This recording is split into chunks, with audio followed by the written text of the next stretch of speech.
రాష్ట్ర కాంగ్రెస్ ప్రభుత్వం చేపడుతున్నటువంటి సంక్షేమ కార్యక్రమంలో భాగంగా రేపు మన పిసిసి అధ్యక్షులు బొమ్మ మహేష్ కుమార్ గౌడ్ ఆధ్వర్యంలో, అలాగే మన తెలంగాణ ఇన్ఛార్జ్ మీనాక్షి నటరాజన్ గారి ఆధ్వర్యంలో రేపు ఆర్మూరు నియోజకవర్గంలోని ఆలూరు మండలం నుండి ఆర్మూరు వారికి పాదయాత్ర చేపట్టడం జరుగుతుంది.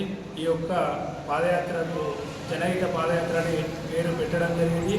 అలాగే ఈ యొక్క పాదయాత్ర యొక్క ముఖ్య ఉద్దేశం రాష్ట్ర ప్రభుత్వం, కాంగ్రెస్ ప్రభుత్వం రేవంత్ సర్కార్ ఆధ్వర్యంలో సంక్షేమ కార్యక్రమాలు చేస్తున్నటువంటి సంక్షేమ కార్యక్రమాలు, అలాగే చేసినటువంటి పనుల గురించి ఈ యొక్క పాదయాత్రను మొదలుపెట్టడం జరుగుతుంది.